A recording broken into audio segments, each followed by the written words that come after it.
के वरिष्ठ नेता हैं। रमेश जी, स्वागत है। जी बहुत बहुत धन्यवाद साहब।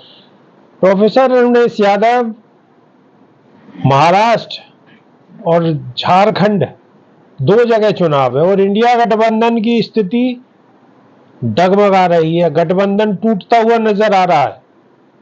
क्या होने वाला है आखिर? देखिए सर, पहली जो आपने बात कही कि दो जगह चुनाव हो रहा है, तो इसमें मैं पूरी तरीके से सहमत हूँ।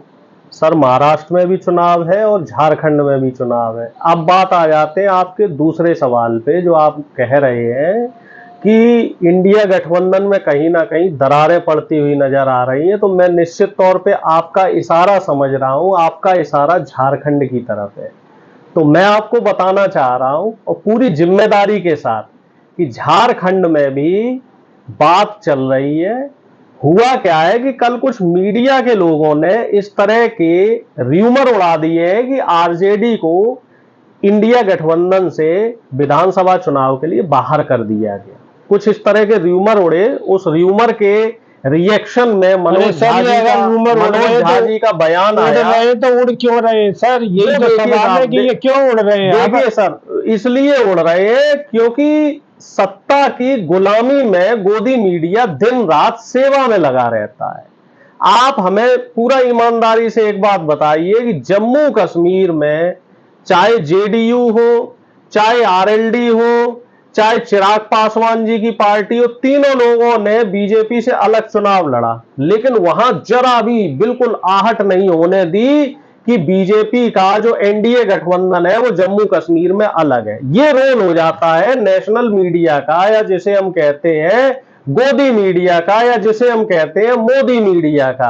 लेकिन अगर झारखंड में अभी सिर्फ टिकटों की बात चल रही है, सीट शेयरिंग की बात चल रही है, उस पे ही एक तरीके से अफवाहें उड़ा दी जाती हैं सर कि आरजेडी को मीटिंग में नहीं बुलाया। पहली बात मैं आपको बताऊं कि आरजेडी की कोई भी विधायक मौजूदा सरकार में नहीं था, और जो अभी बैठक हुई है वो सिर्फ विधायक दल की बैठक हुई है। इसके बाद सीईसी की भी बैठक होगी, स्क्रीनिंग कमेटी की बैठक होगी, तब उसमें टिकटों का बंटवारा हो जाएगा। और मैं आपको बड़ी जिम्मेदारी के साथ बताना चाह रहा हूं, अभी कल ही राहुल गांधी जी ने रांची में सामाजिक न्याय सम्मेलन किया।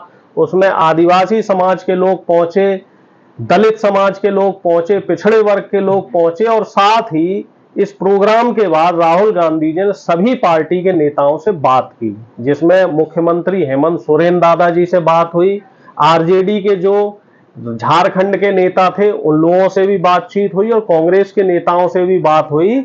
और सीट शेयरिंग को लेकर राहुल गांधी जी ने साफ निर्देश दिए हैं कि कहीं भी कोई भूल चूक नहीं होनी चाहिए।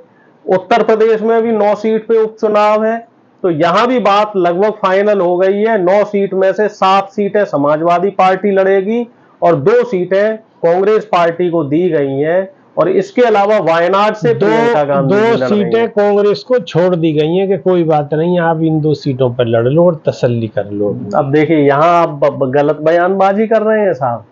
यहां मैं फिर से खंडन करूंगा, आपको छोड़ नहीं दी गई है। ये गठबंधन धर्म होता है, और गठबंधन धर्म में एक पार्टी सीनियर प्लेयर का रोल अदा करती है और एक पार्टी जूनियर प्लेयर का रोल अदा करती है। और गठबंधन धर्म तभी चलता है जब दोनों पहिए के बीच में आपस में सामंजस्य रहे। और जिस हिसाब से उत्तर प्रदेश का घटनाक्रम चल रहा है, और जिस हिसाब से अखिलेश यादव जी मौजूदा बीजेपी की सरकार पे हमलावर हैं, तो मैंने ये, हमारी पार्टी ने, कांग्रेस पार्टी ने ये उचित समझा कि इस समय समाजवादी पार्टी को ज्यादा सीटें दी जाएं, क्योंकि जो 10 सीटें जिस पे चुनाव होना है उसमें से 5 सीटें समाजवादी के विधायक जीते हुए थे, तो ईमानदारी से वो 5 सीटें उनकी। प्रोफेसर रमेश यादव, उन्होंने तो महाराष्ट्र में जाके 4 टिकटों का अपना फाइनल कर दिया, 4 उम्मीदवार घोषित कर दिए समाजवादी पार्टी ने। देखिए, वहां भी हमारी बात हो रही है, और सीईसी की बैठक कल होनी है, और कल उनको समाजवादी पार्टी को कितनी सीटें देनी है इस पे तय कर दिया जाएगा, इस पे मामला फाइनल कर दिया जाएगा। और जहां तक मैं समझता हूं कि समाजवादी पार्टी को महाराष्ट्र में इंडिया गठबंधन में शामिल किया जाएगा,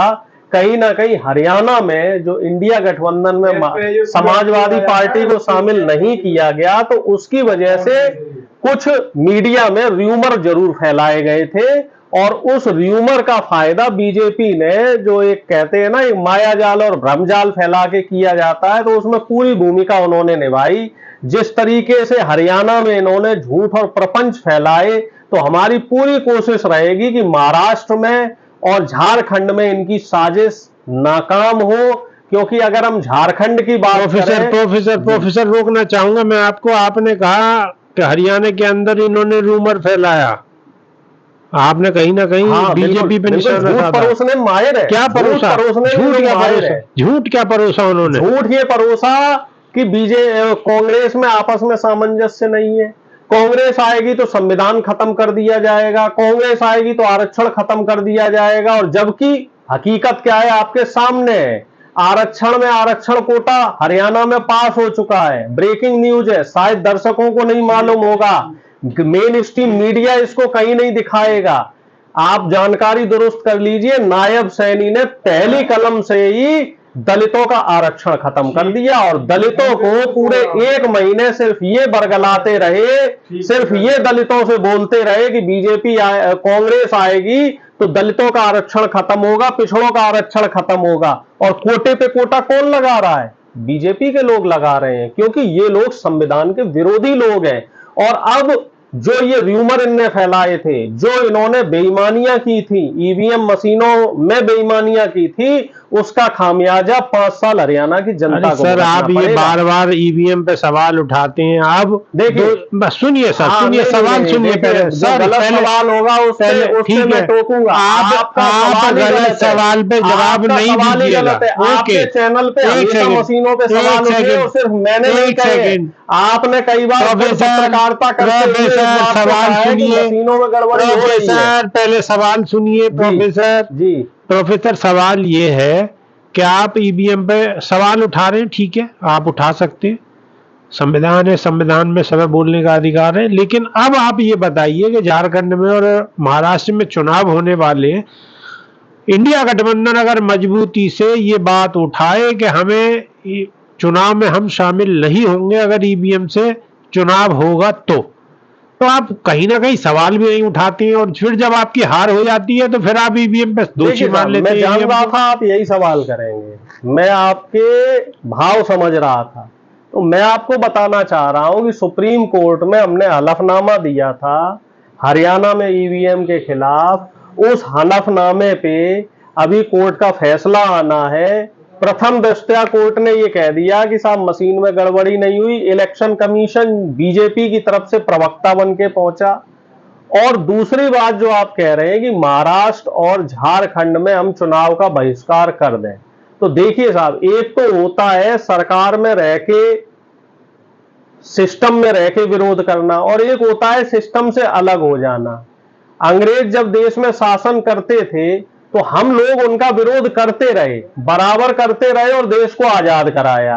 और अगर हम लोग उनका विरोध करना छोड़ देते सिर्फ इस वजह से कि ये हमारी नहीं सुनते हैं, और जो स्वतंत्रता संग्राम के जो सेनानी हैं, जो अहिंसात्मक तरीके से धरना दे रहे हैं, उनको ये लोग जेल में डाल देते हैं, जब सुनवाई नहीं हो रही तो आंदोलन क्यों करना? तो मैं आपसे कह रहा हूं, मेरी बात पूरी होने दीजिए। तो अगर हम सिस्टम में रहेंगे, हम चुनाव लड़ेंगे, तभी तो हम उसका विरोध कर पाएंगे। जब हम चुनाव नहीं लड़ेंगे, तो बीजेपी तो चाहती है कि चुनाव ना लड़े, क्योंकि इलेक्शन कमीशन इनकी जेब में, सीबीआई इनकी जेब में, ईडी इनकी जेब में, सारे सरकारी तंत्र इनकी जेब में। अगर तो चुनाव लड़ना तो हर राजनीतिक पार्टी का कर्तव्य है। ये डमी पार्टी बना के चुनाव लड़वा देंगे, डमी पार्टियां खड़ी कर देंगे। लेकिन हरियाणा में डमी पार्टी। प्रोफेसर एक बात बताइए कि जब आप इलेक्शन लड़के भी आपको अगर हारना है और फिर ईवीएम पे सवाल उठाने हैं, तो फिर क्यों लड़ते हो इलेक्शन? भाई एक बात बताइए हमें कि विचार लो कि मृत्यु है, न मृत्यु से डरो कभी, मरो परंतु यूं मरो कि याद करें तुम्हें सभी। जब मालूम है सामने कि सामने चोर लोग हैं, सामने बेईमान लोग हैं, सामने अत्याचारी लोग हैं, तो हम हथियार क्यों डालें? हम लड़के हारेंगे, ना कि उनके सामने सरेंडर करके हारेंगे। पब्लिक आपको वोट क्यों दे? पब्लिक आपको वोट क्यों दे? वोट दे जब आपको जब भी हारना तो पब्लिक अपना वोट क्यों खराब करे? हमारा हमेशा पब्लिक से ये कहना रहता है कि लोकतंत्र में मजबूत विपक्ष का होना बहुत जरूरी है। अगर मजबूत विपक्ष नहीं होगा तो सरकार तानाशाह हो जाएगी। हरियाणा में हमें 37 सीटें मिली, तो हमें कोई अफसोस नहीं है उसका। हमें सरकार में हम नहीं आ पाए, हम सत्ता में नहीं रह पाए, तो कोई बात नहीं, हम विपक्ष में रह के इनकी खटिया खड़ी करेंगे, इनसे सवाल करेंगे। लोकसभा में हमारी 230 सीटें, हम सत्ता में नहीं आए, लेकिन मोदी जी को कोई भी गलत काम आसानी से करने नहीं दिया जाएगा। लोकतंत्र में सबसे मजबूत बात है, सबसे महत्वपूर्ण बात यह है कि आप सरकार से सवाल करें, सरकार की तानाशाही को ना चलने दें, सरकार की मनमानी को ना चलने दें। इसलिए हम चुनाव लड़ रहे हैं, और बाकी ईवीएम को लेके हमारा जो संघर्ष है वो तो चल ही रहा है। तो प्रोफेसर हमें प्रोफेसर साहब का बिल्कुल स्पष्ट तौर पर कहना है कि संघर्ष चलता रहेगा, लेकिन हमारा सवाल कुछ इस तरीके से था कि अगर आप विरोध कर रहे हैं और उसके बावजूद भी ईवीएम पे बाद में आपने दोष देना ही है, क्यों? कि फिर आपकी हार होगी, फिर ईवीएम को आपने दोष देना है और फिर आपने बात को फिर घुमा देना है। तो ये इस तरीके से कब तक चलता रहेगा प्रोफेसर? सवाल तो ये है ना। मैं यही तो जवाब दे रहा हूं। एक बात बताइए, एक तो आपको लड़के हारना है और एक बिना लड़े हारना है, तो आप लोकतंत्र में क्या चाहते हैं कि लड़के हारे या बिना लड़के हारे? फिर तो जनता की आवाज ही नहीं उठेगी, फिर तो हिटलरशाही आ जाएगी, फिर तो एक तरीके से आप मान लीजिए तानाशाही आ जाएगी। वैसे भी तो आप तानाशाही कहते हो ना सर, आप वैसे भी तानाशाही, लेकिन हम तानाशाहों से डरे क्यों? सवाल तो हमारा भी आपसे यही है कि हम तानाशाहों से आखिर डरे तो डरे क्यों? ये हमें जेल के भीतर डालेंगे, डाल दे, ये हमें फांसी की सजा देंगे, दे दे। हम लोगों ने तो पहले भी देश के लिए अपनी जान कुर्बान करी है, जान निछावर करी है, अब भी करेंगे, आगे भी करते रहेंगे। ये संघर्ष संविधान बचाने का संघर्ष है, ये संघर्ष लोकतंत्र बचाने का संघर्ष है। और हमारे नेता राहुल गांधी जी ने कल रांची में भी कहा था कि ये लड़ाई अब सिर्फ संविधान की लड़ाई नहीं है, ये लड़ाई संविधान बनाम मनुस्मृति की लड़ाई है। एक तरफ सत्ताधारी दल ऐसा है जो मनुस्मृति लगाना चाह रहा है, और एक तरफ विपक्ष मजबूती से खड़ा है जो संविधान को बचाना चाह रहा है। और जीत हमेशा सच की होती है, जीत हमेशा जनता की होती है, समय भले ही ज्यादा लग जाए, समय भले ही ज्यादा लग जाए, जीत हमेशा सच की होती है। ये बात तो बिल्कुल सत्य है कि जीत सत्य की होती है। सत्य लेट हो सकती है, लेकिन निश्चित तौर पर बुजुर्गों का भी कहना है कि जीत जो होगी वो सत्य की ही होगी। आप कैसा मानते हैं? प्रोफेसर ने बड़ी ईमानदारी से, बड़ी बेबाकी से सब सवालों के जवाब दिए हैं। आप कैसे समझते हैं? आपकी क्या राय है? कमेंट के माध्यम से अवश्य बताएं, और नई वीडियो में फिर रूबरू होंगे। जब तक के लिए बहुत बहुत धन्यवाद, शुक्रिया, नमस्कार।